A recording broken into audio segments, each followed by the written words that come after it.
What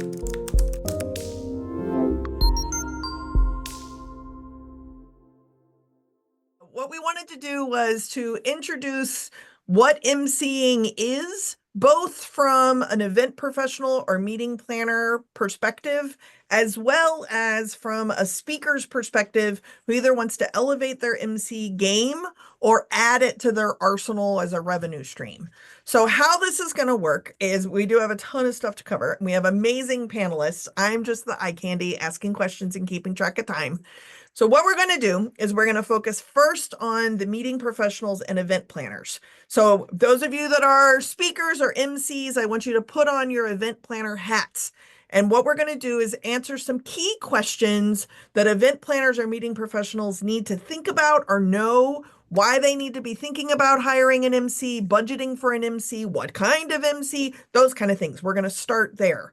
I have a question set up for each of the panelists. And so to kick us off, what I would first like to do is I'm going to go through and introduce the panel with the question is, what is your favorite reason a client or an event professional partners with an MC? So we're going to keep this quickety quick. So first, Pat, will you introduce yourself and tell us what is your favorite reason clients or event professionals partner with MCs? And then Quinn, you're up next. Go, Pat. Of course, my name is Pat Dwyer. Hello, everybody. Lovely to see you. I'm in Minneapolis. Anybody want to be friends with me? Is that a thing we should say also? I'm going to go ahead and say it. Now, in regards to why, my favorite reason why they would hire us is that they can take something off their plate. They can have a good time. They can enjoy their meeting, sort of like a wedding where you aren't the one also officiating your own wedding. You hire somebody to do that. That's why we're here, and I love it. It's my favorite. Awesome. Thank you, Pat. Quinn, you're up next. What's your favorite reason? Tell us a little bit about yourself, and then Kristen, you're on deck. All right. Well, I'm super excited to be here. My name is Quinn Congers, and I transform average events into epic experiences as an energetic MC. And one of the reasons why I love MCing, or why I would say planners love partnering with me, is because I don't consider myself just an MC. I consider myself an event experience partner. And unlike traditional roles in the event planning space, my job, my goal, my responsibility is to make someone's event pop. So event planners really like working with me because I have a three-prong approach to my MC process. It's what happens pre-event, that's the P, what happens on stage or on site, and then the other P is all about post-stage. So part of my MC process is so much more than just introducing people. It is pre-event, on stage, on site, and then post stage. So that's why planners like working with me, because I don't just show up and introduce people and shake hands and kiss babies. There's so much more that goes into the process. Absolutely. Thank you so much, Quinn. Okay, Kristen, will you tell us your favorite reason? And Glenn, you're on deck. And Quinn has a lot of P's for popping. My name is Kristen Arnold, and I am a professional meeting facilitator primarily. So I bring that skill heavily into emceeing. And one of the things that I love is to making sure that the connection and the thread is solid, so that the attendees actually walk away with great takeaways, and that actually something happens after the event that changes behavior, perception, or attitude, or whatever the objective was. So I love to pop too, Quinn. Pre, on, and post. Awesome. Awesome. Thank you so much, Kristen. Okay, next up, Glenn and Bruce, you're on deck. Okay, I would be remiss if I didn't go.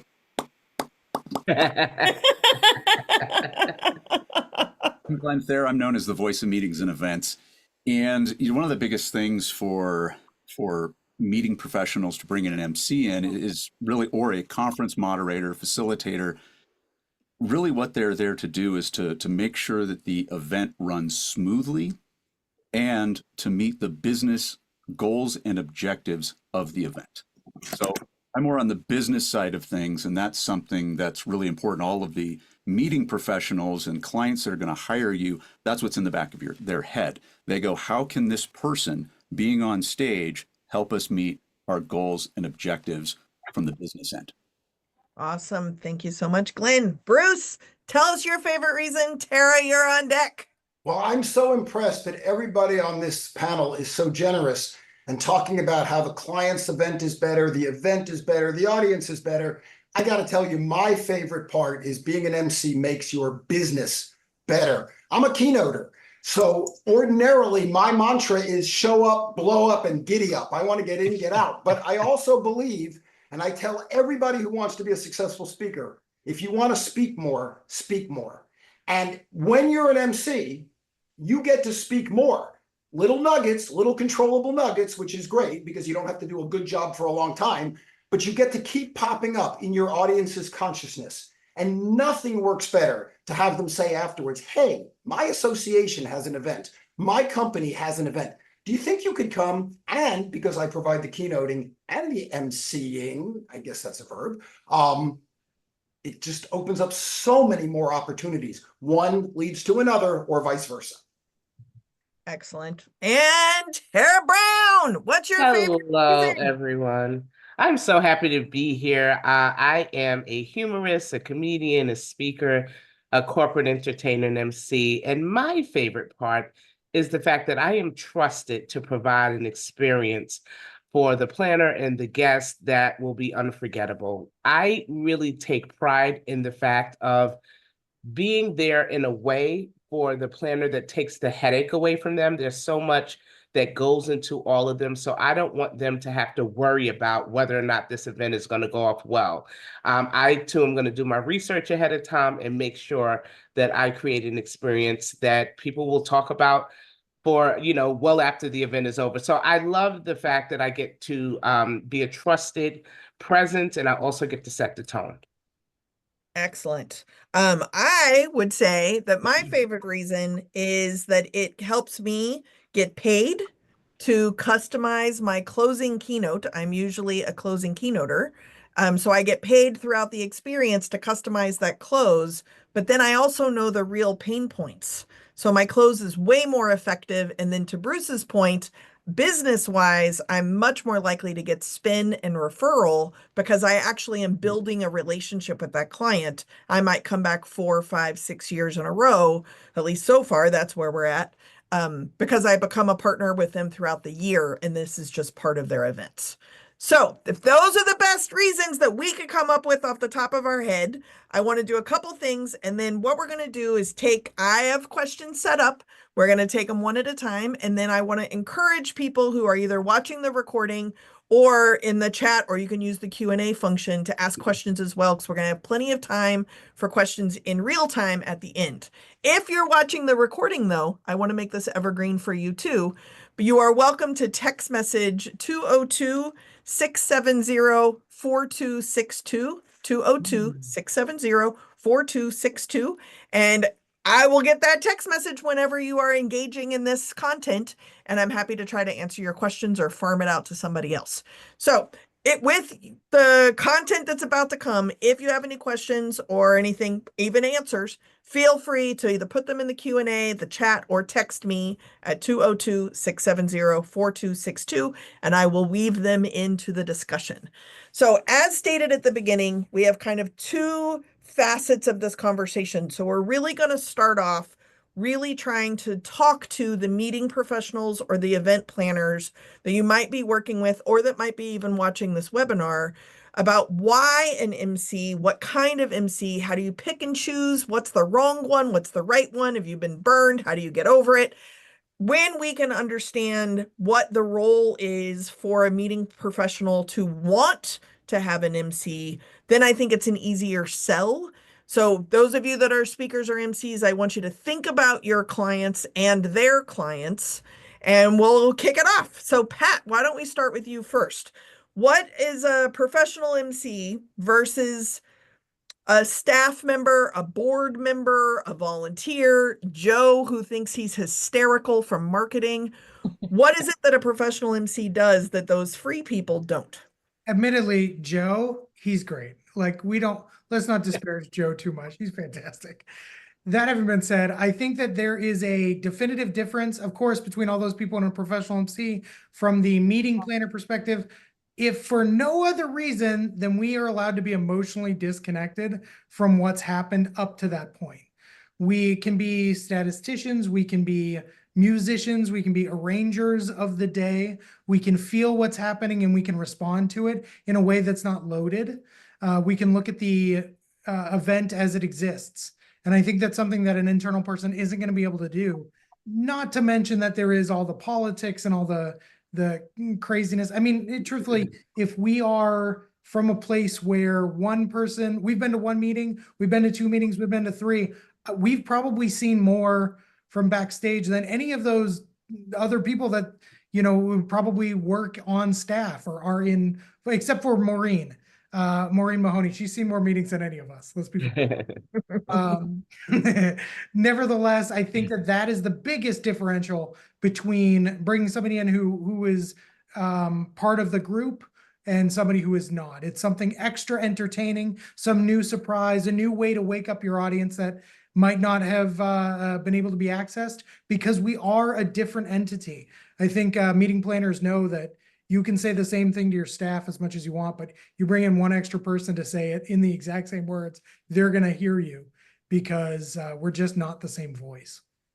Yeah, I think that's a great point. I like to say to my clients that the award winner, member of the year, person of the universe, board president does not need to be the person pointing out the fire exits. So it also creates some of that distance. So that makes me think back to Quinn. What you were talking about initially was kind of the before, during, and after.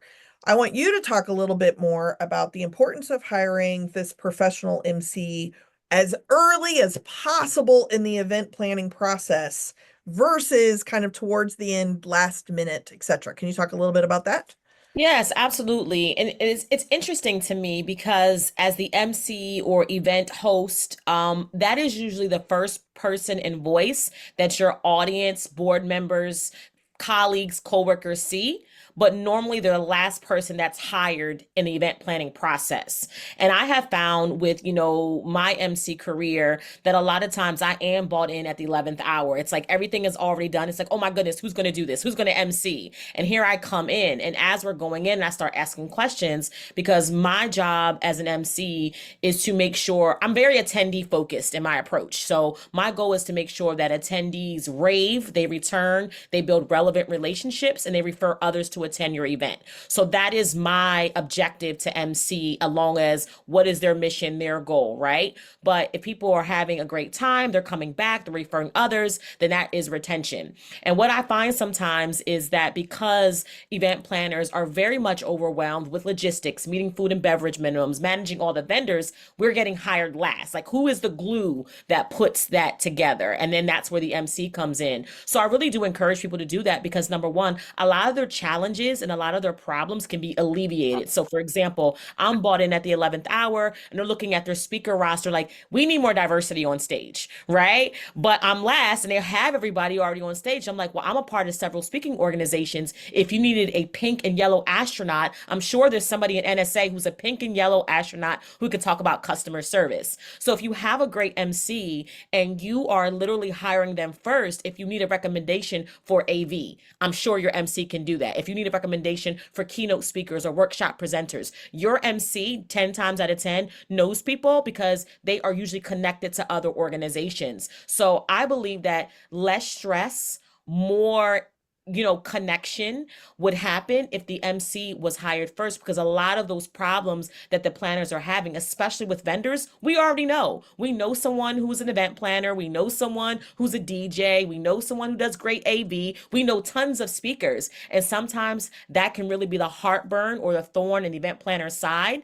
But literally hiring an MC, we can provide you some recommendations, not only people that we know, but people that we've seen on stage, and we can actually trust their voice. And I believe that's the benefit of not making sure that your MC is last but first, because 10 times out of 10, some of the issues that you're having, your MC has a solution.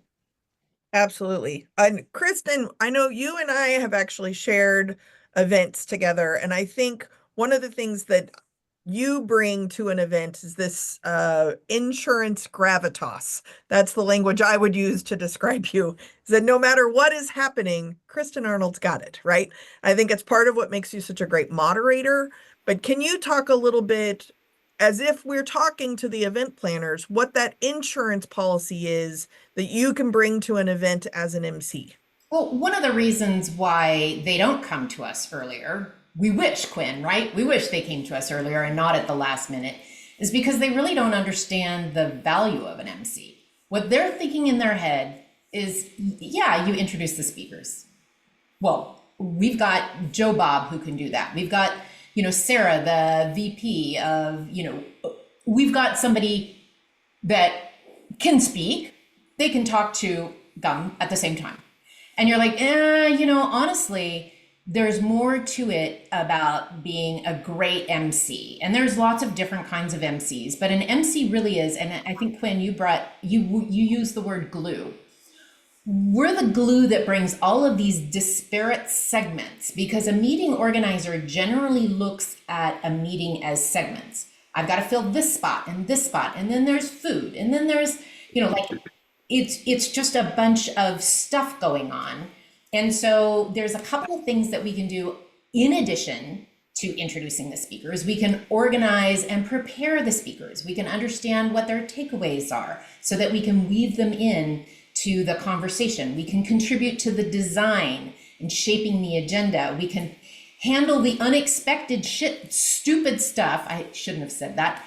The stupid stuff that shows up, because it is crappy a lot, and it becomes completely like the audience shouldn't even know that there's stuff going on. And so we can deal with those kind of challenges smoothly and graciously. We can, really ultimately we're about keeping the event focused, on time, on track, and as Glenn said, meeting the objectives, solidly land the plane. And each of us have our own je ne sais quoi, our own style. So we need to make sure that our style matches what the audience needs to have at that moment. And that is magic. Yeah, I can't agree more. And Glenn, you're up next because I want you to talk a little bit about the different types, the different styles, the experience and background. I know I got a call once from a client that really wanted to hire you and you weren't available. You were booked. Sorry. So they're like, Jess, will you be the MC? Because we were going to hire Glenn Thayer, but he's not available. And I was like, if you want Glenn Thayer, you don't want me. Right? So then I immediately was like, let me introduce you to Bruce Turkel. Because if you want a good looking guy in a suit who wears a watch and can keep things on track, can be fun, has a good experience, can use a teleprompter, you don't want a stand-up comic, right? Maybe that would be an extra bonus. But can you talk a little bit about the wide variety of experiences and backgrounds that lead to the different types of MCs? Absolutely. And yes, meeting professionals may want a stand-up comic, and that may be the perfect choice and the absolute just hole in one for you as the meeting organizer to have a stand-up comedian. Now, Quinn talked about earlier, and so did Kristen, about bringing your MC in early. I have found that it's a crapshoot. It's half and half. So what happens is, the annual conference concludes. The meeting staff gets together and says what worked, what didn't work. Well, they might have hired a green MC, somebody who hasn't done this before, or it could have they've only done a couple of events. So what happens is they don't do the job that was expected of them. So now the client has a bad taste in their mouth for an MC. So very simple, just bring in your CMO. And I know many organizations that are Fortune 500 companies where the CMO is the MC. And what I hear every single time, they're coming off stage and go, I can't do this. I can't do this. I don't have time. I'm expected to be at rehearsals. I need to be in meetings with suppliers, with clients, with customers. And that is the perfect time to remind them that, hey, having an outside professional is something that you want to consider. But you really need to make sure that you hire the right MC for the right event at the right time. So let's give an example. Is you have a conference and you're looking for somebody to moderate. You may have panel discussions, fireside chats. You have a red thread that you want threaded throughout the entire conference. Well, that information, that has to be planned in advance, and you have to have a professional who knows how to do that very, very well. You also may have an event where you need a teleprompter. And so the person you're hiring is reading off a teleprompter 100%. And I know many of the speakers in NSA go, no, I'm out. I am not doing a teleprompter. I have my own thing. I have things to say. I'm weaving things in and out. And then the client will remind you that legal has their hand in this.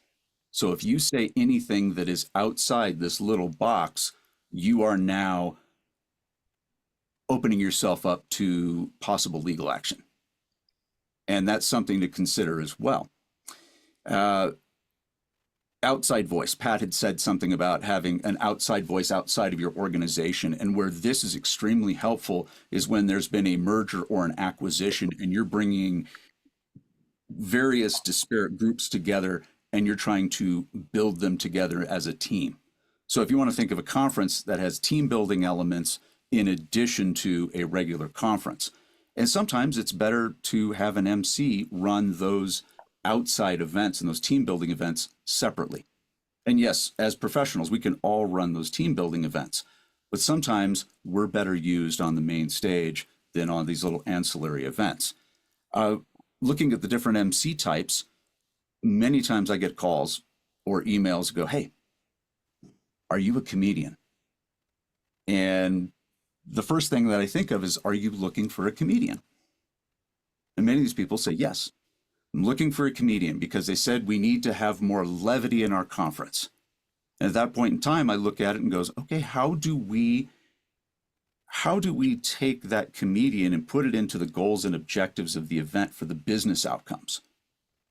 And many times, by the time I'm done with the conversation, the client realizes that what they need is a business professional that can keep their goals and objectives in mind and keep the meeting on track. So there are so many different types of MCs and hosts, event hosts, meeting hosts. Always consider bringing people in early. I want to just go back to, again, what Quinn said and echo Kristen. Earlier is always better, especially if you want more options. Most people will come, especially if they've never hired an MC, it'll be the last minute. The other thing you have to consider as a meeting professional is who's writing the script. Is your expectation that your MC or your conference moderator, are they going to write the script? Or does the event team write the script? In addition to that, depending on the size of the event, you have to realize that there might be, in addition to the production company, you might have a producer that's managing all the content and they're putting everything together. They're generating that thread throughout the entire conference. So you'll want to consider what that looks like with the producer as well. So talk to your producer if you have a producer, if you have a large event and you do have a producer, talk to them as well, because they're a great resource for what's possible with the conference. Also, the other thing to really consider is when you're looking at virtual events or hybrid events, that's something else that you want to make sure somebody knows how to work their camera. Do they know how to do audio on their own? Do you need them to come into a studio? Are they good on camera? Consider all of those things when it comes down to looking at the different types of MC. Excellent. Glenn, I think you bring up some really good points. And I also want to make sure that we mention not only kind of the different parties that are planning the events, but also hybrid audiences, virtual events. The different types might come into play in the actual modalities of how the audience or the participants are engaging as well. So Yeah, great, absolutely. great And part. well, one last piece on that too is when you are dealing with a hybrid style event, you are definitely going to want to make sure you have an MC running that virtual part of the hybrid. So the person on the main stage is not responsible for that. It is really a job. It's two completely separate jobs. So make sure you do have somebody else, and then you have your virtual MC and you have your in-person MC, especially in a hybrid type fashion. They can go back together and you have the both of them doing the wrap-ups. Absolutely. Amen, brother. Go. Somebody was going to say something. Oh, I just said amen, brother. Amen, brother. Yeah. We didn't want to leave that out. All right. So, Bruce, you are the one who first invoked the business model side of this, right? So, thinking specifically about the budget that an event professional or a meeting planner or your client is working for, the business revenue that is coming from the MC, we're going to talk about that in the second half of this. But I want you to talk, because I know you run some of your own events too. Can you talk about the partnership that happens that could generate money or save money or is budget friendly with that event professional or client? Yeah, that's a great question. And you actually brought up the gist of where the opportunity is. You said the client or the meeting planner or the event planner or the meeting professional. And the big question, it was critical when I ran the ad agency, it's critical now, is who is your client? And specifically, what are both their assets and their liabilities? What are they capable of doing? And what can't they do? Glenn mentioned about when they bring in the CMO who says, I don't have time. Well, I don't have time is an excuse for, I don't know what to do and I don't want to look stupid on stage. Often the person who's running the event doesn't know how to run an event. That could be a secretary, an HR person, often a marketing person. And so then what Quinn said earlier about we can provide all of these resources, we can introduce them to AV people, we can introduce them to different speakers, all of that is important. At the same time, if you're working for a meeting professional, an event planner who knows what they're doing, they don't want any of that from you. What they want you to do, as far as I can tell, is two things. Number one, maintain energy and enthusiasm across the event. And then number two, they want you to, and someone said this, and I'm sorry, I don't remember who, but they want, oh, Kristen said it. They want you to stitch a thread through the whole event so that when the 3 or 4 days are over, the takeaway is not, oh yeah, that woman who spoke on the second day, that was awesome. Or I learned how to amortize my tax holdings against a new structure. But instead they say, wow, that was really phenomenal. From the opening to the close, I really got a lot of value. So it's critical to know both whom you're working for, what they want to accomplish, and then what they're capable of doing that you don't need to do, and what in fact they do need from you. So that being said, then let's talk about the business side of it. Number one, you know, if you're a keynoter, you're a closing keynoter, Jess, I'm an opening keynoter. But then they'll say, oh, but could you do a workshop? Yeah, I want to do the 50,000 foot keynote, but can you also do an on the ground? Here's how you get it done. Yes, of course I can. And they want you to do it the next day, but they kind of, you have to fight back and forth. Well, if I'm staying another day, I expect another fee. How much of my fee? Do I get half my fee? Do I get my full fee? There's all kinds of negotiations and all kinds of issues with that. Not when you're a keynoter. I'm sorry, not when you're the MC. When you're the MC, you say it's 4 days. Okay, my day rate is X, and therefore X times 4 equals my fee. It's so much easier from a business point of view because they get it. The other thing is when you're a keynoter, you're on, you're off. They don't know how much work we do up front. They love when we customize, but they don't know how much time it takes, and they don't really care. But when you're the MC, there's lots of work to be done to stitch it together, to make sure everybody's name is pronounced properly, to sit through the rehearsals as you and I have done together, Jess, and make sure that what someone told you they were going to say is what they're actually going to say. And so you don't walk out thinking, oh my God, what am I going to say about what they just did? Pat Dwyer is a master at that because he does improv. But for a lot of people, you need to actually have thought about it and thought it through. And so from that business point of view, it's a lot easier to earn your fee. It's also a lot easier to be able to make something budget friendly to a potential client without lowering your fee. If you're just doing a keynote and your fee is X and they say, we've got Y, and it's kind of take it or leave it. And you have to decide, am I going to give up a good day to do it for that fee? Do I want people to know that's what I charge? But if you say, listen, I can do that for you, but I can also do the keynote. And I'm sorry, I can also MC and I can bundle them together and we can do it for this flat rate. All of a sudden, you're negotiating something completely different. And then, as someone said, your job is to make it easy for them. They can worry about where the speaker is who didn't show up. They can worry about the screen, the iMag that's not working. They don't have to worry about who's going to be introduced, who's coming up next. Which brings me to a very, very quick point I want to mention. Glenn talked about teleprompters. So here's the thing. You know how many of your friends or people in audiences come up to you after a gig and go, oh my God, I've always wanted to be a speaker. I could do that. And of course, what you're thinking is, no, you know how to talk. You don't know how to speak. It's a very different skill set. We've all worked very hard at being the best we can be at that. Well, teleprompters are the same. We all know how to read. That doesn't mean you know how to read a teleprompter. And nothing is worse than watching someone on stage who is looking down and doing this, following a teleprompter. So very simple. There's iPad software, $10, some are free, that you can get, you can put on your iPad, and you can practice. My friend Dave Bricker, who's on this call, uses the Gettysburg Address to practice. You can practice reading a teleprompter. Do it. I promise you, if you do, you get up on stage and you're told you're going to use a teleprompter, you will call this panel and thank us for giving you that little tip. Awesome. Thank you so much, Bruce. I know that we have tons of questions that are coming in and texts that are coming in. Tara, I want to get to you and make sure you ask a question, and then hopefully we'll have some time because people want to follow up with each other. So, Tara, let's go to you next.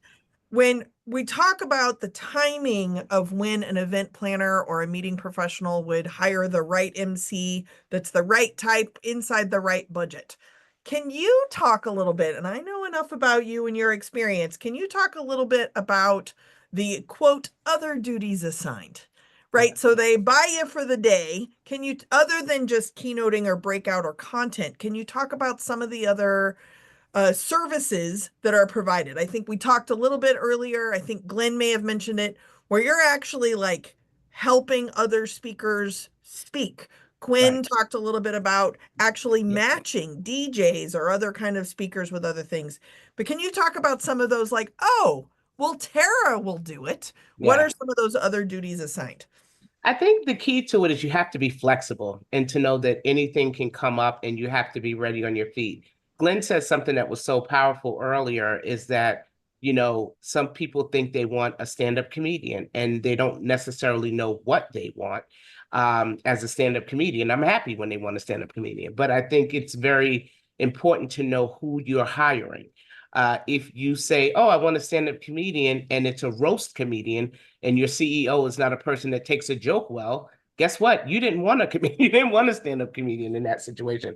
I have been put in situations where this is a very good case in point. I was hired to perform stand-up at an event, and then it turned into, we want you to MC this event. And what it was a celebration of life ceremony for this woman who had passed away a year ago, and her daughters were throwing a birthday party on her birthday. And I didn't know this particular woman, but I had to learn everything I could about her in a short period of time. So what it meant was lots of meetings. And by the time I got to the event, I was speaking to this crowd and this audience about this woman like we had had dinner last Sunday. And it came across well. I also had to be flexible in that moment because the DJ took an unscheduled bathroom break. I'm sure it wasn't unscheduled for his bladder, but it was unscheduled for everyone else in the room. But then I had to come on and they said, we need you. So I think you have to be very flexible in situations where you didn't think you may be called upon. I recently did a college event. College kids are not my thing, but I had to be flexible because this is what they needed in the moment. So I think there are lots of opportunities where you're called upon, and I just think you have to know your audience. Again, it was said by multiple people here about doing the research, and I cannot emphasize how important that is well before you get into the room. I'm a big believer that when I step into a space, the last thing I want is the meeting planner worrying about whether or not I'm going to come in and they're going to have to worry about what I'm going to say. I once, excuse me, had to MC an event for a company who just had layoffs the week before. So I had to be very careful. And I think, I can't remember, I think it might have been Glenn, you who said about you got to be careful what you say from a legal standpoint because you don't know, you can get into lots of trouble. So even that was an experience, because when I got hired to do the event, the layoffs had not taken place. So when I was there, I had to be very careful how to navigate all of those tricky waters. And so I just felt like you have to be ready for anything because anything can come up.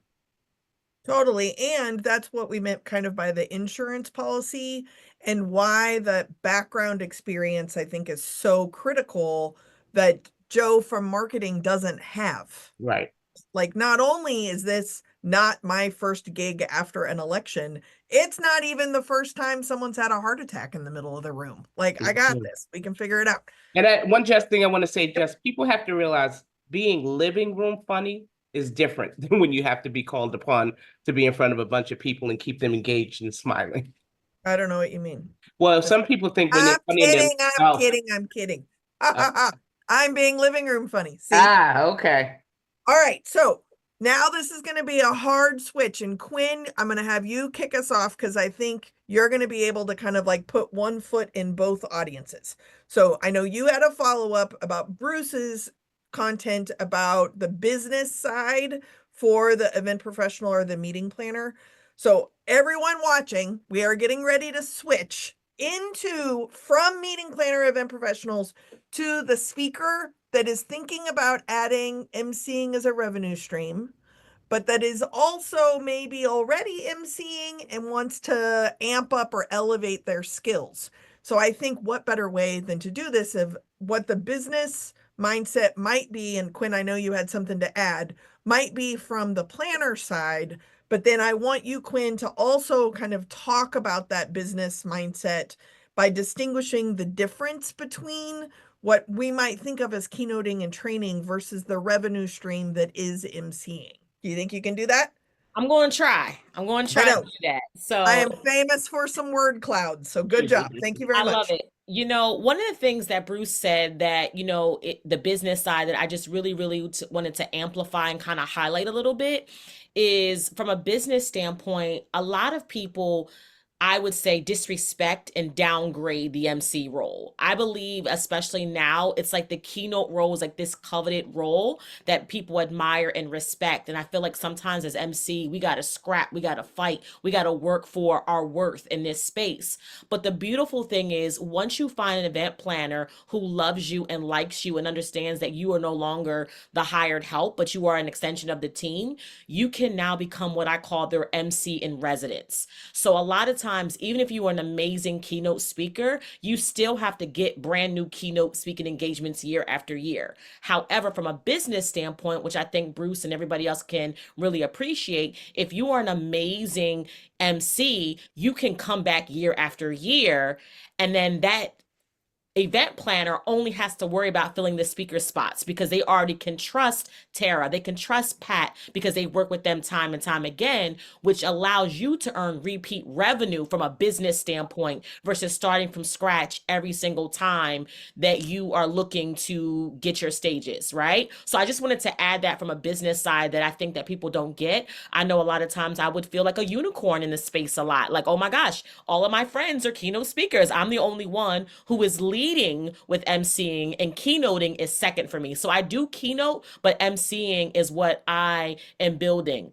From a business standpoint, you know, I'm going to shift it a little bit. I know the question that you did ask me, but I want to kind of shift it to the speakers or the fellow MCs, whether you are looking to make emceeing your bread and butter, or you are looking to add emceeing as an upsell or downsell, a cross sell. What I love about the MC role, and I mentioned a little bit, is I do not want to be booked and busy in this business. And a lot of keynote speakers who I know are booked and busy, which leads to burnout. My job, my goal is to leave a legacy with my language and change the world with my words. And I can do that by not being booked and busy, by being peaceful and paid.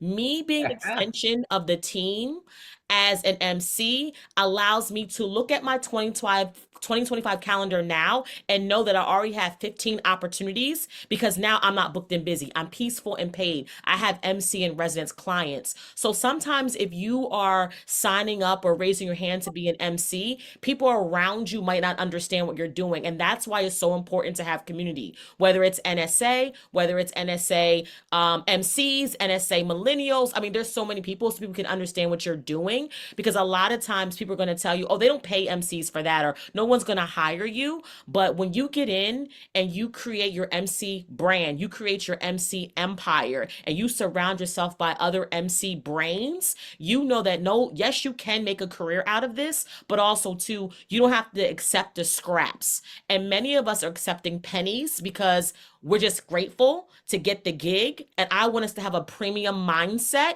And once you have a premium mindset, you understand and you value what you do. But even as an MC, you have to be able to verbalize your value, because we're still fighting against all you're going to do is introduce people. So when you have a fee that actually is indicative of your experience, some people might push back on that. So you have to be prepared to be able to communicate your value so people understand why having an MC is not a nice to have, but a necessity in the event space. So I'll be quiet there. No, I think that that's really smart. I know that understanding the cost of time and what you're getting paid.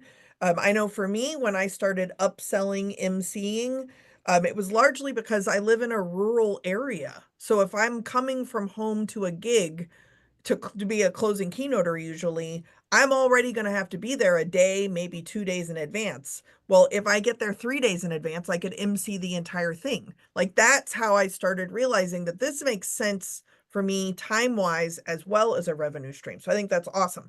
Okay, Pat, I know when we were working on these beloved white papers, one of the pieces that you and I had a very raucous conversation about is when you are emceeing well, items to really be thinking about through the client's eyes and through the participant's eyes, which may have different connections, is the tone, the sense of belonging inside of the space, the energy that you're supposed to ebb and flow, how much time you're supposed to take, and how much we're supposed to engage or not engage with either the hybrid, virtual, or in-person audience. Small question, Pat. Can you talk about reading a room, reading the run a show, seeing what's missing, and then how do you use your experience to help build a better event and experience in the moment? And how do you adjust on your feet? This is, I think, the key piece to that MC experience brings to an event. And go. I believe, Jess, thank you so much, that the thing that we don't recognize in the world of professional speaking, in the world of these meetings, is this is live theater, friends. This is very much live theater. If it is live theater, we need to live in a world that exists in a live entity. It is not structured. It is not finite. It is not easy to adjust in moments necessarily, but it is easy to follow the path of the stream and to lead, let the audience lead you while you're leading them. And I, from a tonality and an energy and a perspective of even engagement with your audience in real time, these are things that they will ask you for. I recall just recently I was at an event that the running order changed at the last minute. And I'm a big believer. I also get there early. I interview all the speakers before we arrive. I make sure that I know who's going on. I make sure that I've internalized the running order. I mean, it's still in front of me on a paper. I'm not a psychopath, but at least I know what is going to happen. Psychopath is, okay, relative. Let's not talk about it. So the idea that we will know what's going to happen and know that, okay, if this math has changed on this entity, I know I need to bring this math up a little bit to even out that equation. So if I know I've got 3 people in a row due to that change that I had in that event, we had 3 pretty low energy speakers in a row, I knew that I had to bring it harder to get that energy back to that 0 status, that 100% that we needed it to be at, so that the rest of that day could go. And that mathematician of this is what we do well. And this is really, I think, where it becomes the part of live theater, keeping it live, making it ebb and flow in that moment. Those are the things that we know. I mean, I think to Bruce's point, they don't know, he said, they don't know how much we put into this. They don't know what it takes, and they really don't. But they also don't know that the amount of skill it takes for us to take what we do in live theater and what we do as real people in that world to make the craft of this work in the betterment of that audience. I mean, Kristen said, what does that audience need in the moment? And I think that's really the key. Asking that question, knowing what that takes, knowing how to bring up the energy or lower it, or to be the person that it's missing in the moment. We, as the MC, get to be that linchpin that connects everything from the top to the bottom, energy, information, everything. That's the beautiful thing of what we get to do as MCs. And I think that I like the term linchpin, right? Is that it also goes back to something, Pat, you said in your first answer, is that we are also outsiders. We are not connected nor invested in really the long-term outcome. Even if we become a long-term MC in residence, to use Quinn's term, and we come back year after year after year, we are known as a regular outsider.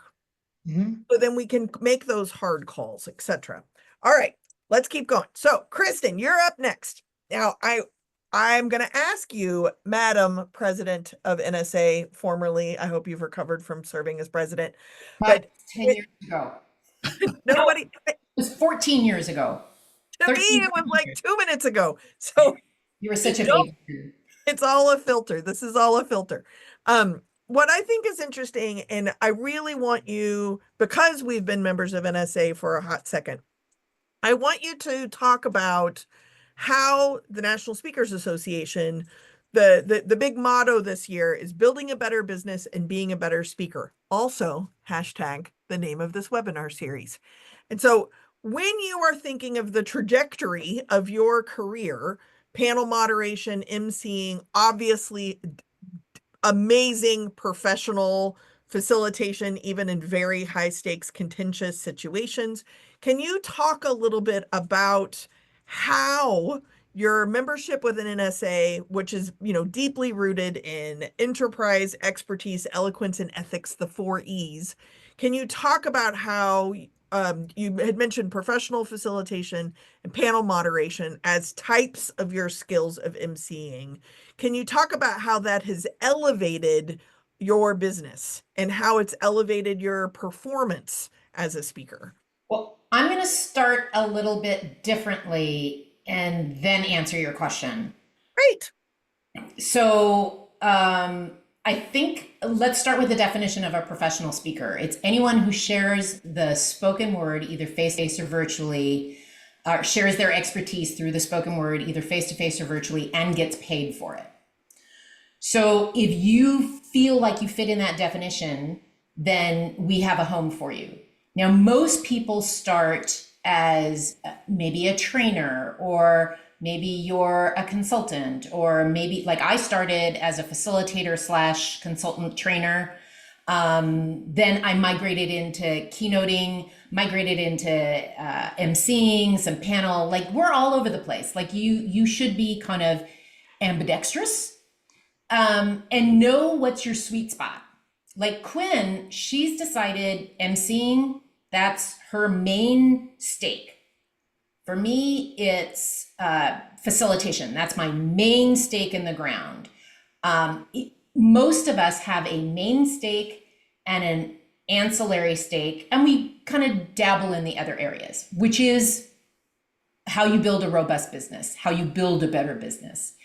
2 things about emceeing. Number 1, Pat was talking about just being flexible and adaptable and reading the room and being an awesome human being on behalf of the audience. Some of you cannot do that. You don't have the skill set for it. You don't like it. It's painful. Don't do this kind of work, right?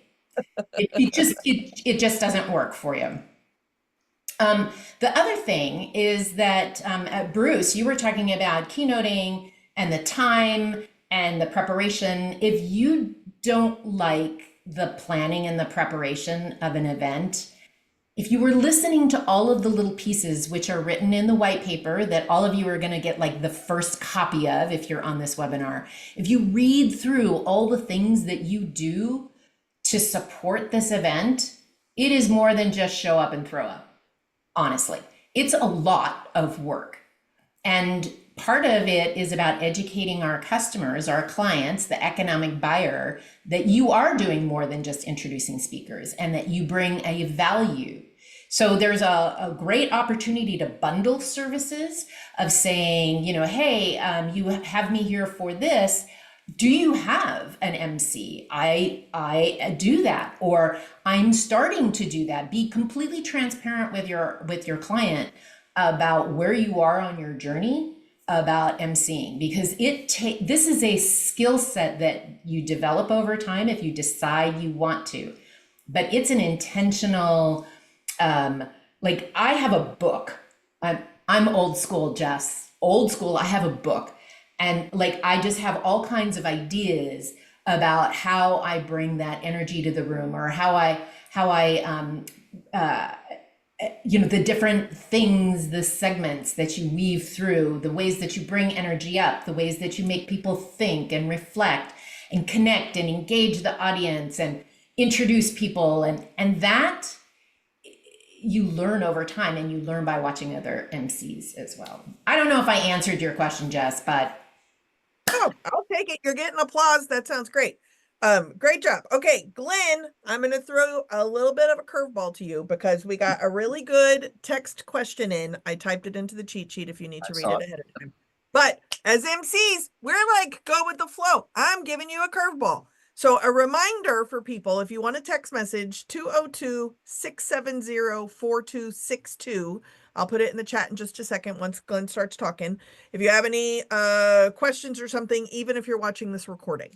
So Glenn, the question that came in is, as an MC, how many filler presentations do you have ready to go for the emergency 15 to 20 minutes to fill it up?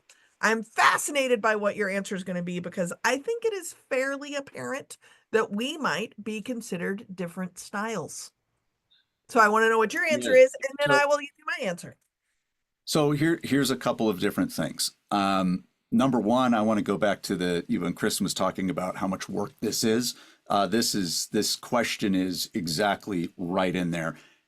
Are you prepared to speak to this specific audience in this specific vertical where you may be emceeing, but you also keynote, but your keynote has nothing to do with this audience that's in front of you? Right. So for you to fill time or do a mini presentation may not be appropriate for that group. Also, if it's many keynoters, I have yet to run into somebody who I know within NSA who MCs and keynotes. They will always say keynoting is easier because I'm repeating what I do a little bit of prep work. I do the prep work to make sure I customize for my client, but the content is very similar. MCing, wipe that off. You are creating essentially you are creating a brand new keynote with each and every client that comes out. So if you think of it that way, the answer is yes. So I have a few 5-minute pieces that I can do, and I have probably a standard 3 to 4 that I would use throughout a general session, if you will. Now, taking that in my prep work, I already have all the ideas. I'm not going to do a filler presentation because those people in the audience they're not there to hear me speak. What they're there to do is get value. And so I need to know why those people are in the seats. So if they're there to get additional content, I already know who's in the back and the wings. Who can I bring up on stage to interview? Was there a keynote that happened earlier? I'll bring somebody back up on stage and interview them.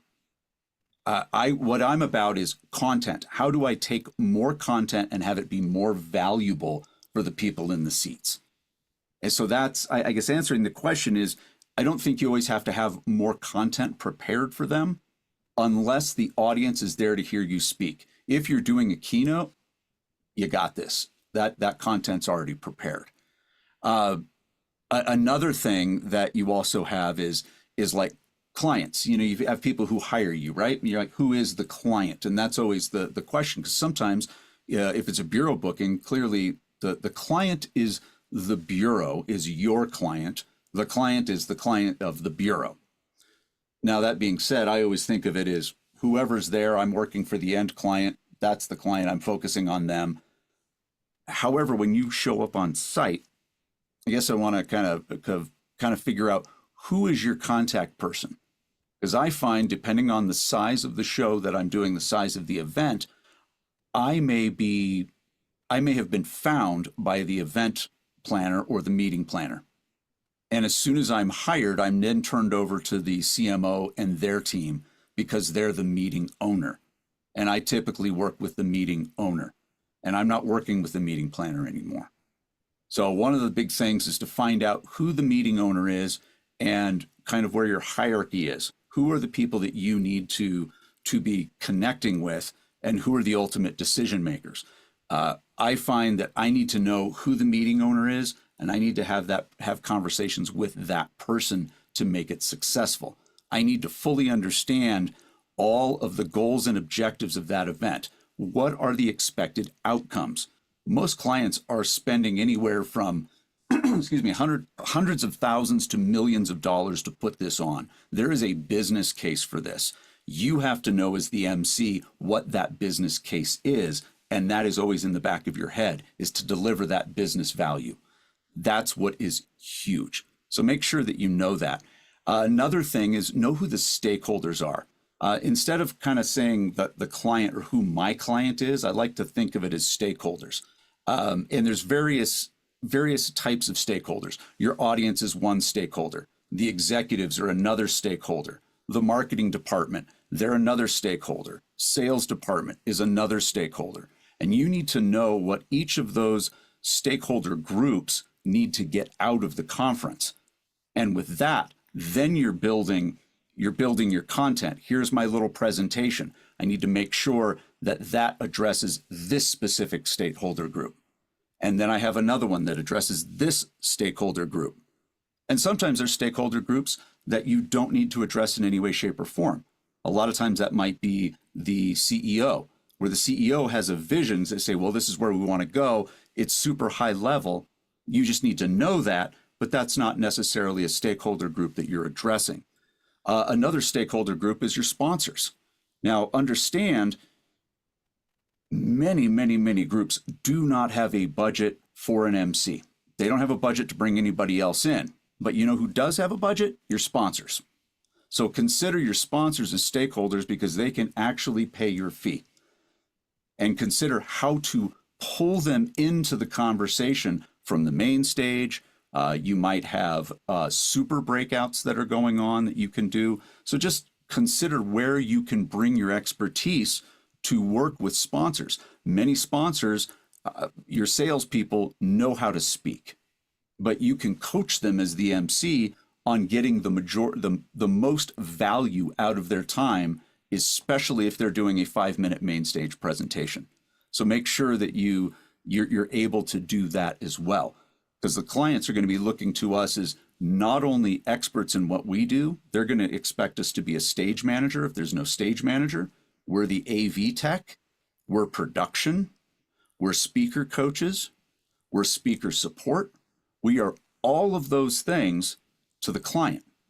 Now, the big thing is to find out as much as you possibly can ahead of time to know when you show up on site what you are specifically providing, or knowing that, hey, this is going to be really hard. I'm on the hook for all of it because it's hotel AV. We're going through the house system. There is no tech in the room. It's you, and you're managing all the computers. Unplug the computer, put a new computer up. I think we've all been in that position.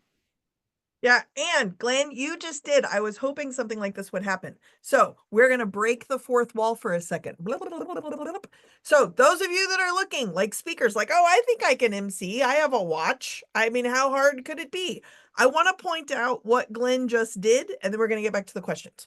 I, as the moderatory person of this webinar, threw Glenn a curveball, right? So I gave him a question that came in from text that was unexpected. It wasn't part of the run of show. Not only did he answer the curveball, he worked the answer into transitioning into the original question, because that is what an MC does. They deal with the curveballs and get back on track. What I think is interesting too, Glenn, as you were talking, Kristen was adding in on our little notes over here that when you work with sponsors, not only is it helpful possibly as an outlet for a fee, but it is also helpful that it can elevate your profile. They might have ideas for the planners as well. So back to Quinn at the very beginning, the earlier we can get involved, the better that partnership can be. Now, Bruce and I were also texting while you were talking. And so because we're right at the top of the hour, I want to make sure. I have one more thing though, because you brought something up. Well, So let me tell you about Bruce disagreeing with you first. Okay. Because what I think is really important, and then Bruce, you're up next with your question. And but Glenn, you'll go first, then Bruce. But what I want to say is that everything Glenn just said makes total sense for some clients. And for other clients, they're going to be like, absolutely not. And so what I don't want to get lost, if you're like scrambling and taking notes, you have to be able to know what that client wants. And sometimes you don't even work directly with the client. So Glenn also talked about you might be coming in through a bureau and have no access to the client. You might only be able to talk to the meeting owner that might not even be the event professional, and it might not be the bureau. So you have to be very clear as to who your point of contact is and then what your range of involvement can be, because there are definitely times where you will get a very bad reputation for overstepping the boundaries that absolutely worked with the client you had 2 days before. So you have to be really, really, really careful. Okay, Glenn, you had one follow-up, and then Bruce, yes. I'm going to see if you have a follow-up to your own texting conversation and ask you your question. Glenn, you're up next. So one of the big things with sponsors, because this was huge, for one specific client that I've had now for I think 16 years that I've been working with them.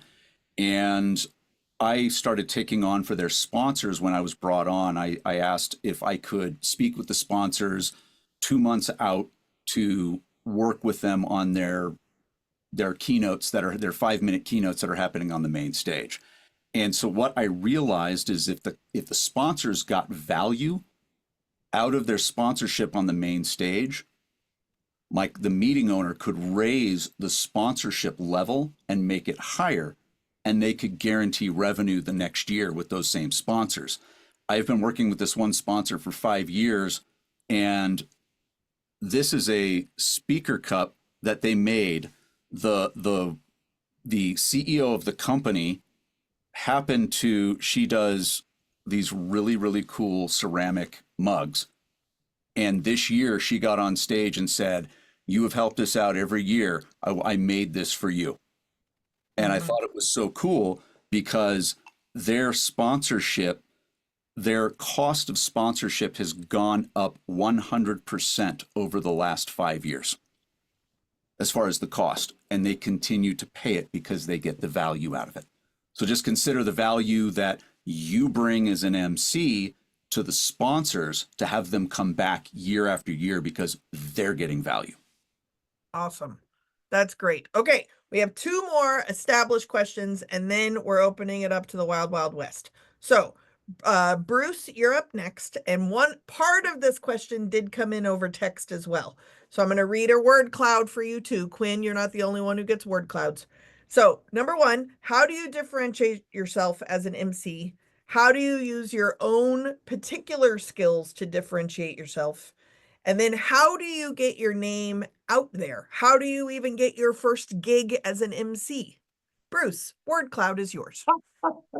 So you were talking about how surprise questions come in and things change. We've all been up on stage and the proof monitor, the clock, the times change, where they send you a note. Hey, do you think you could talk about whatever, which you weren't expecting, or in the back behind the curtain, they, oh, when you go out, so-and-so couldn't make it, but can you talk about this? And then you drop the fourth wall, you want to make it real life. So that's what you're doing to me. So you just gave me all this confusing stuff. And now I'm going to stitch it together. So let's start with the big picture. Let's start at the 50,000 foot view, and then we're going to come down. The number one question that I believe you should ask your client, the person you're dealing with, every time you get a gig, and by the way, it works in keynoting and workshopping and emceeing, and will solve a lot of the things that Glenn was talking about.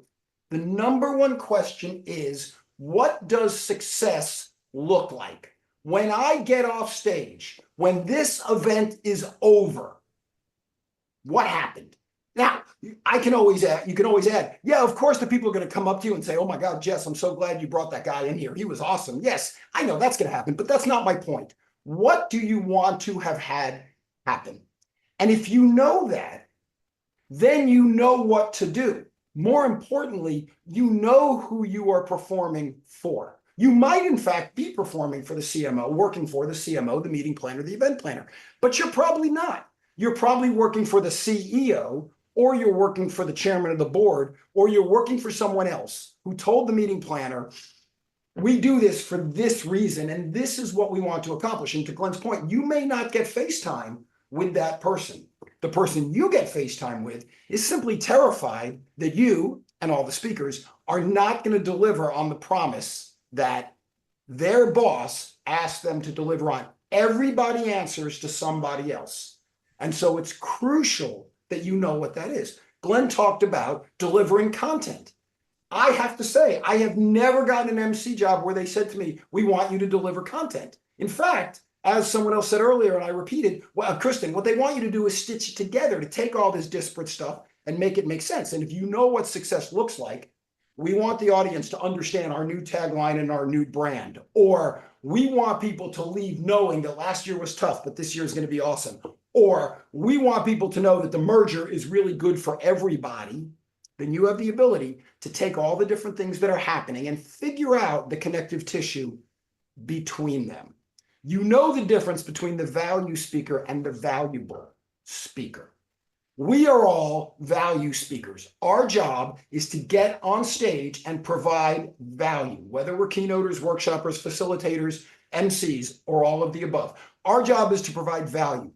The celebrity, they're the valuable speaker. People get in the seats because the celebrity is there. Now, we have all been on stages following a celebrity that everyone's excited about who was terrible, who gave no great information, didn't spend any time working on what they were doing, wasn't a good speaker. Doesn't matter. People are still standing and applauding because they got to be in a room with so-and-so or such and such. It's our job as the MC to find the nuggets, to make them clear, even if they weren't. If you can do that, you will differentiate yourself because you're the one who's going to make the other speakers better. Because you're going to point out what they said that mattered. You're going to take what they said, which, let's face it, they didn't prep the way we do. But you're going to take it and you're going to transmogrify it into something that answers that question the client gave you, what success looks like.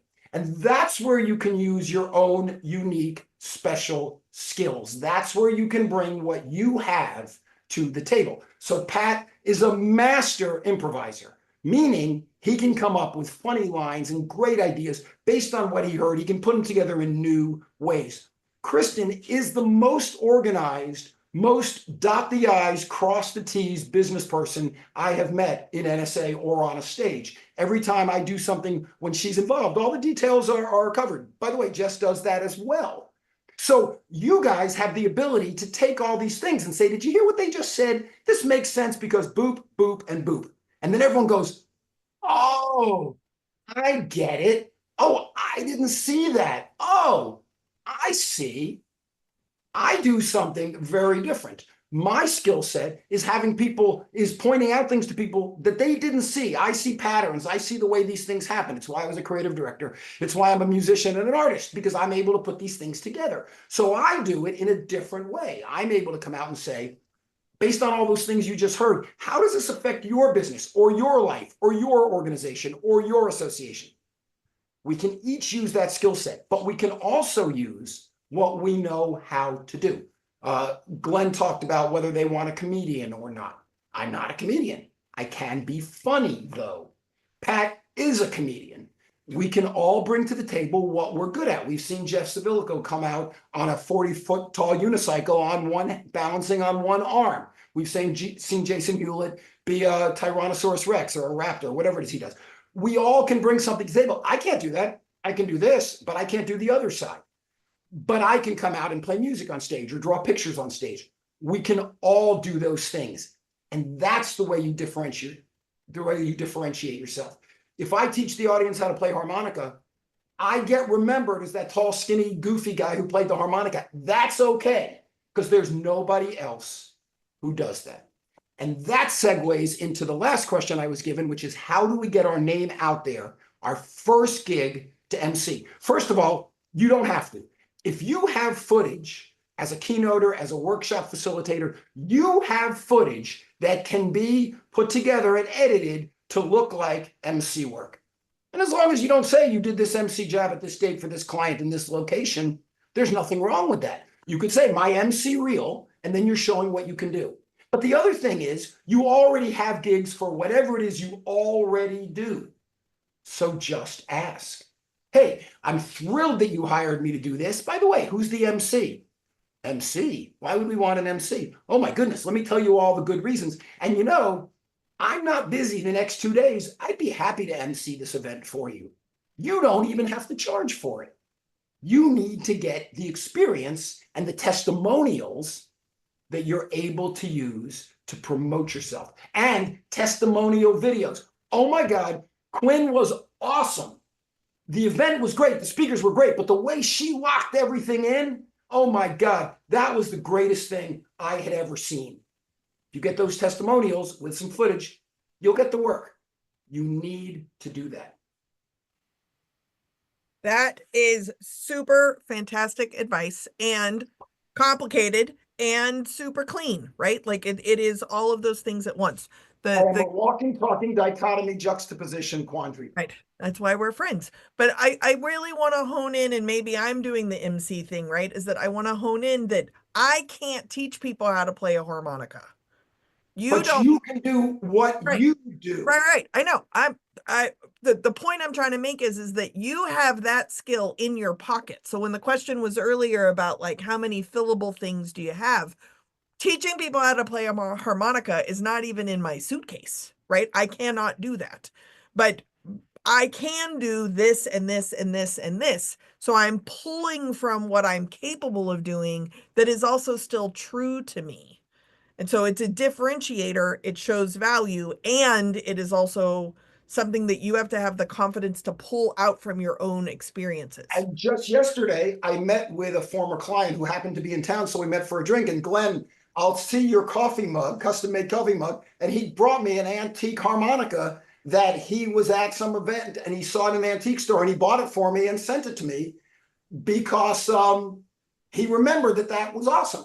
Each one of us can bring that to the table. It's just going to be something different. And by the way, thank goodness for that, because I don't want to compete against a lot of other people playing harmonica any more than I can do what any of y'all do. We each have our gift, and we can each bring that to the table, to the stage.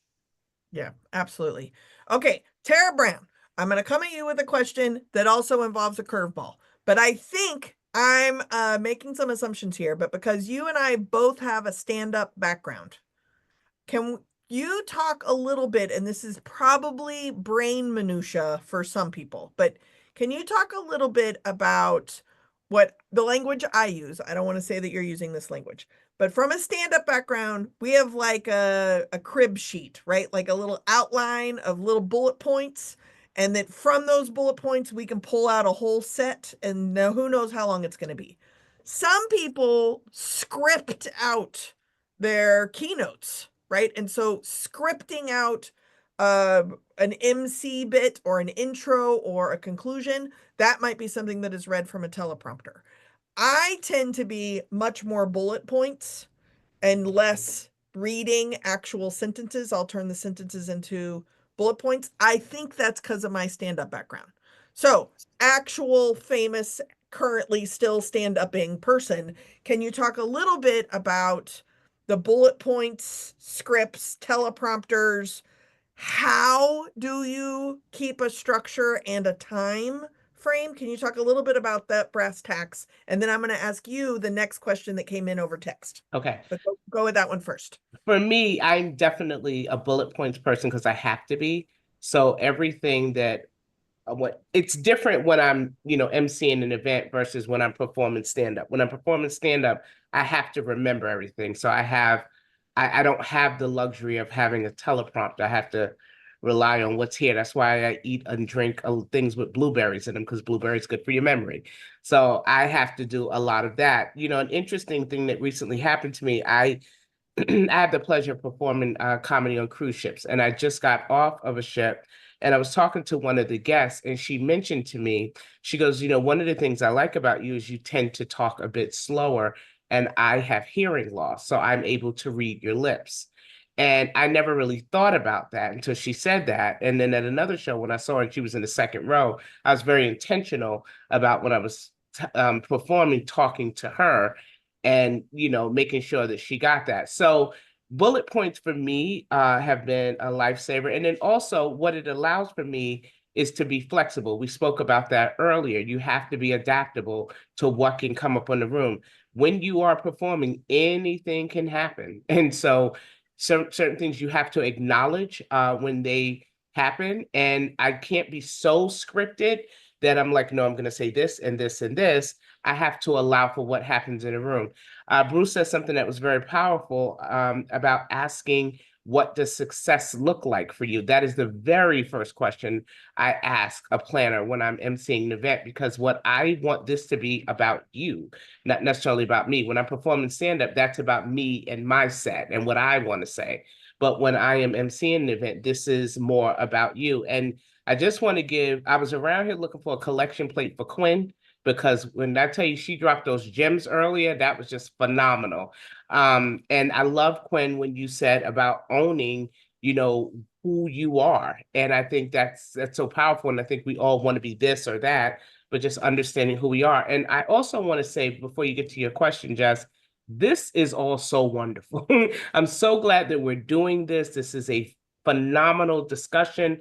Jess, for all you've done to put this together. Kristen Arnold, I know this started with you. So this is just, and I'm so happy to be a part of it, but this discussion is just, I hope everyone has hand cramps from writing so much stuff down, because there's so many gems and nuggets that have been shared here this evening. Absolutely. I also think you have done a remarkable job of kind of weaving together, coming in from what most keynoters would say is a non-traditional starting place. I think, Quinn, you did a really great job also of kind of putting a flag in the ground that you are an MC first and a keynote later. I know I entered the National Speakers Association space as a trainer, facilitator, working in education. And there is this kind of bias towards keynoting, excuse me, because it's sexy and it pays well, yada, yada, yada. I really believe we have to lean into our actual experience and, to Bruce's point, our points of differentiation. And that's what we lead with. So, Tara, I'm going to ask you specifically this question because it came in, and because of your PR background, I am fascinated by what your answer is going to be. So, panelists, get your pins out. So, what if, or how would you showcase your value as a professional MC if you were to reach back out to either past clients or potential clients that have had their executives MC it? How would you present yourself, not as competition of the internal MC, but really the value of that external MC with all of their past experiences? How would you do that? I think what was said earlier is to just remind them that they can bring in a fresh voice, someone who is not so connected to the company. And this could be a breath of fresh air. It could also give their executives some relief, because the reality is they might not want to do it. And they might be nervous about it. So let me take that pressure off of them and take this off your plate. The other thing, which Bruce said earlier about testimonials, are so incredibly powerful. And the fact that if you are able to provide, say, hey, you know, I've spoken here and I've done this and they said this about me, it may give them an opportunity to say, well, you know what, let's think about this for a second. If those folks thought she was good, and I'm able to provide some tape to them to show them how well I can do this, then that might get me the engagement, whereas they might not have been thinking about it earlier. To Quinn's earlier point, what I love so much about the MC role that's different from a keynote is that you can do it year after year. I'm really happy that I just did an event for a breast cancer organization just last month, and I got confirmed to be their speaker for next October. So that's the beauty also in doing this. And when people are have a chance to see you, it's a lot of word of mouth. One engagement I got, they booked me. I didn't even know who they were. They said, "We've seen you." So I think it's very important to realize that people are watching us when we don't even know that they're watching. Yeah, I actually think that not only is that referral based on relationships, but like you have a great presence on social media. You're very open in sharing about when you're doing stand up, when you're on a cruise, when you're doing those other things. That is all very, very helpful. So thank you so much, Tara. Thank Okay, you. Kristen, I'm going to segue into a question that I think you are the most set to answer. And then I also want to give you a chance to talk about the co-emceeing because you invoked the co-emceeing with the internal person, which is sometimes not fun and sometimes not awful. That's the scale that I have experienced. Okay, so I'm going to ask you the question, but I want you to be able to kind of hit on both. You're getting a word cloud question. Okay. And what I mean by that is that because of the work that you have done with panel moderation, the importance of networking, which I don't mean the morning icebreaker, but as the MC and being able to kind of facilitate first timers meeting each other, etc. Networking. We've talked a little bit about presentation coaching, co-emceeing or sharing the stage with stakeholders that need or want that stage time. How do you know which lever to pull at which given moment?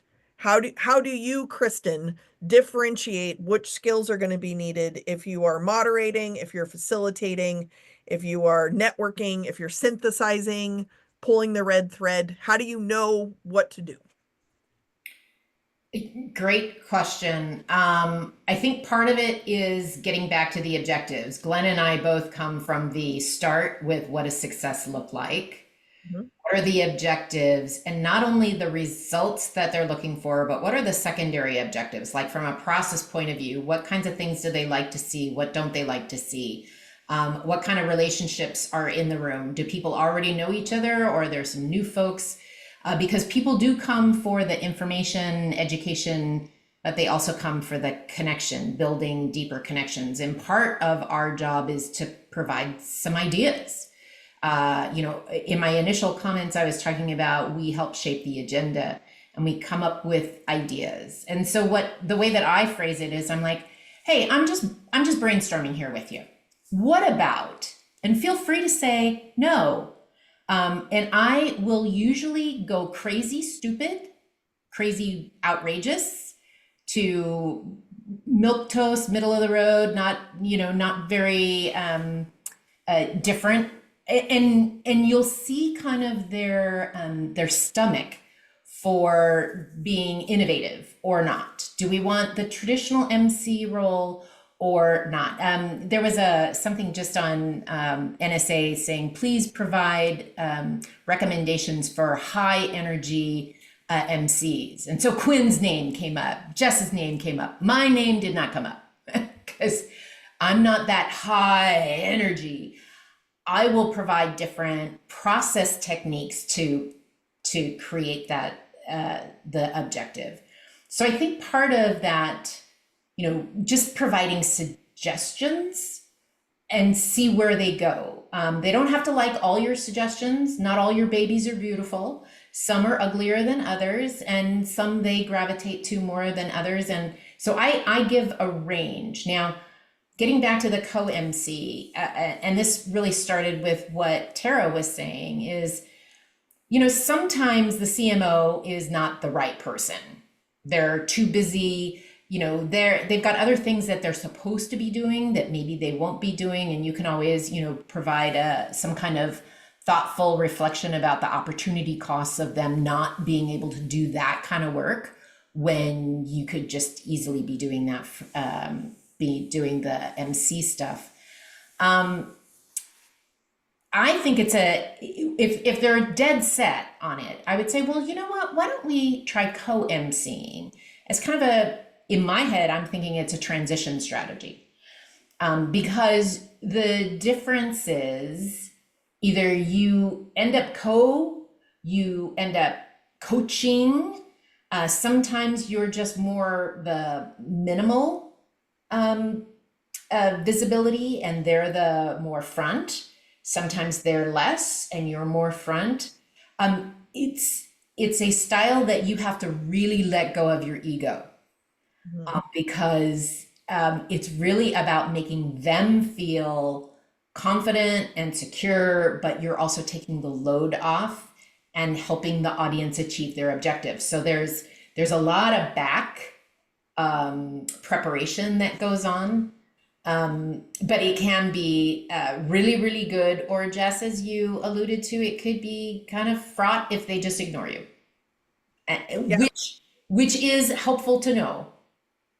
Yeah, Right. one of the I'm going to give this last little tip, and then I'm going to ask everyone one lightning question, which means you have to answer it quickly, because we only have 3 minutes left.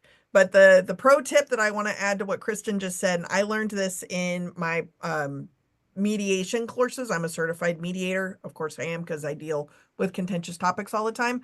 But the closer way to win is to one of the first steps is agreeing on disagreeing on something.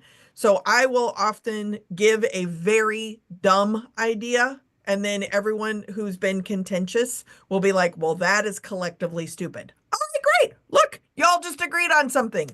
Let's keep the momentum going. I will intentionally under advise so that they can build something on top, so that when it is time, I can give the really strong advice of, this is not my first rodeo. We can be able to we should do it this way. But I pick and choose when to do that. And I find that it's far more successful when they have collectively been like, no. I get the almost social capital of having a good idea in the future. Just a pro tip, if that's helpful. Okay, no one knows the lightning round question, but it is the last one. So, Glenn, you're up first, and I'm going to tell you the question, and then everybody gets it up ahead of time, because you are a professional. You don't need leeway time for a surprise lightning question, right? Absolutely. Right. Okay. What celebrity host do you love watching and learning from? What celebrity host do I love watching and learning from? Jon Stewart. Excellent. Is who I would like. That is who I watch, because he is able to synthesize content and make it amusing and digestible for the majority of people watching his show.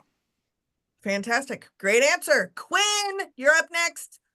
What is the celebrity host do you love watching or learning from? I would definitely go with Ryan Seacrest. And I think the reason why I'm going to go with Ryan Seacrest, because I like his ability to host different types of shows, and I love his longevity. And I think that he's just really good with mixing and mingling. And my ultimate goal too is to not just host events and meetings and conferences, but I do see myself hosting a TV show one day. So I'm gonna go with Ryan Seacrest on this one. Fantastic. Kristen Arnold. I'm going to go with an NSA celebrity, the great, oh God, my head just blew up. Joe Calloway. Oh, excellent. I think he is a master, just master. Excellent. Bruce, you're muted. Yes, I was. So I'm going totally old school.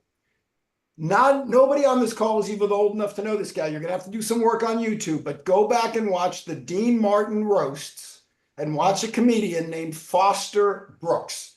Foster Brooks is so powerful, so funny, that all of the comedians on the stage, who were all the best at the time, Don Rickles, Sammy Davis Jr., Dean Martin, Johnny Carson, all of them, they can't speak. They're laughing so hard. And he plays a drunk. He was never drunk. That's an act. But he plays a drunk, and because of that, he can use the timing. When he needs to think of what to say, he just goes and stumble. He is a craftsman. I'm not suggesting anyone do what he does, But watch Foster Brooks. Watch how he commands the stage perfectly. Excellent. Tara Brown, what celebrity are you stalking and learning from? I'm going NSA also, Jeff Sabiligo, full stop.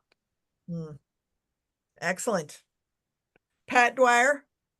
I mean, have you guys seen Bruce Turkel and Jess Pettit at Influence 2024?